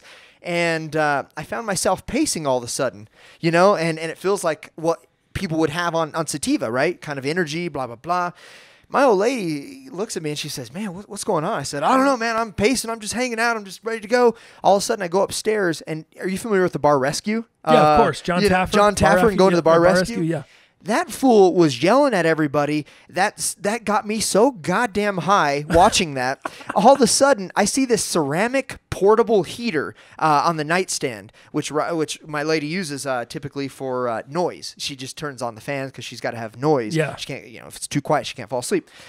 I turn on this fucking heater. I start getting pale. I start getting cold. I start rotisserie myself around this ceramic heater, dude, watching John Taffer yell at these fools that got shitty bars. That's what you mean. And I'm just high as shit. And I'm like, never again. Never again for me. Haven't touched it since. How long ago was that? That was about a year and a half. Year and a half ago. And you really think never again you'll smoke weed? That was such a bad experience? Dude, you know what? Was it the pen, like the oil, or was it actual joint? Like no, I actually hit it off a pipe. Yeah, so I don't fuck with the pipe. That's another thing too. I only do joints. I'm not a pipe guy. It seems like some crackhead shit. I just don't do pipes. Like, really? I'm Nah, bongs, pipes, dabs, I don't even really fuck with. Just a little joint here and there, a little blunt. I'm fine with that. Yeah. I think the other stuff, yeah, might get a little too crazy on that too. Yeah. But the pipe, I don't know. It just seems, I see people smoking out of pipes. It just looks like some crackhead shit to me. I'd get a lot of hate for this, but I wish I could go back to high school days, going to the brick weed, the swag as they call it, where I had to pick out my stems, I had to pick out my seeds, and it's not the old school mentality, but that shit, people are like, oh man, that shit tastes like shit, and it did. It did taste like garbage in comparison to what it does now. And there was work involved, and you had to do all this stuff, and you were not getting it weighed correctly because you had all the sticks and stems and all that shit in it. But I'll tell you what, man, I could actually smoke a full joint of that. Now, granted, my system has changed probably since high school. I get it, man. All these weed heads, well, let me tell you something. Let me give you all this information. It doesn't matter. Right. But if I could have a joint of brickweed, I'd probably partake. I might get a headache. It might taste like shit. Why would you get a headache? I don't know. I remember brickweed giving headaches to people back in the day. But for me... see, that's where I never smoked. I didn't smoke weed until after I was... Really? Shit. I'd after love 25. I'd love to get 27, some brickweed or swag, at this point. Because this stuff now, it's great. It's medicinal grade. Absolutely. Too fucking strong for me. I don't want a rotisserie myself. I don't want to get pale. I don't want to just... That's why people are going to the ambulance now, man. People are like, they can't, the high is too intense and it's too much. I don't even want to get started about the edibles. So Josh Gordon, Dally or Cali? Where does he end up? Dally or Cali? I'm going to vote Cali because I've heard I've heard... Kyle Shanahan? Nope. You haven't even heard Niners? I've heard Niners or Cowboys. I've heard Lynch come out from the 49ers saying he's investigating into Gordon and making some calls, watching some tape, that kind of thing. So Mr. John Lynch himself is looking at Gordon pretty heavy. So I'm gonna say 49ers. I'm gonna say Dallas. I think the Cowboys are in need of that big play receiver. Yeah. Even though we saw some explosiveness from Tavon Austin last night, that was something I said last week. The Cowboys have no explosive players, no explosive receivers. Some decent catches from Cole, right? But your man Terrence Williams didn't have much going on. Obviously, terrible. Michael Gallup dropped a big deep ball down the sidelines, just right through his hands. Not showing up for Colorado State. That's fine. What else? Yeah, no, I think Tavon Austin's good there, but I think the addition to Josh Gordon would be big for them. Yeah, would be huge. So yeah, we can kind of close on that, man. We will be back. I'll see you guys in a few days. We'll break down the upcoming weekend in the NFL. We'll talk about DraftKings, some fantasy football pickups, waiver wire stuff, all that, and then DraftKings. Again, hit the link in the YouTube description, man. You can add yourself to the league, and then as I start getting more people in the league, and as people start adding themselves, just make sure your DraftKings notifications are on. You don't have to. That's what's cool about the way that I set this up as a league. You don't have to partake in every single week. You can do some contests. You can not do some other ones. You'll get all the notifications though. So if you sign up, you got your notifications on, you'll say, yo, most underrated just posted this, game. We may just do this Thursday night. I may get a random fucking wild. I may just decide, hey, let's throw down a Thursday night challenge. And I may just do a quick winner take all. Yeah. You got some time? You want to put together a lineup on your Thursday? Boom, let's do a Thursday night. I may do a little Monday nighter. I may do, because now they have those single game ones where you can actually do a showdown. Do they? You select a captain. Your captain gets 1.5 points. So whoever you select as your captain, and then it's all flex. You select like 4 or 5 flex players. I think it's 5. So you have a captain and then 5 players, and they can be anyone you want. You still have to stay under the salary cap though, and your captain gets 1.5 points. I'm already in. You're not in. I'm already in. Got that $5 from you earlier. Get out of here. I'm already in. Get out of here. Okay. No. So yeah, just a heads up, man. Once we're in the league, I might just set that up. I might throw out a random challenge for the afternoon games on a Sunday, the Monday nighter, the Thursday nighter. Just depends, man. So just if you're in the DraftKings league, don't feel like you have to. Once you're in the league, you still have the opportunity to join each and every contest. It's not like just because you're in the league, you have to participate in each contest. You don't. And I mean, it's $5. Like, let's be real. So that's kind of where I'll end. Make sure you sign up for that if you want to get involved. You can also shoot us your fantasy questions. If you guys have any questions on fantasy football, need advice, any of that stuff. Other than that, man, I think that about wraps this one up. You good? Good to go. All right, man. We will see you guys. Let's see. What is it? Next week, we got some scheduling stuff that will work out, but this week it'll be all consistent. Podcast should be dropping on Friday, and we'll see you guys then.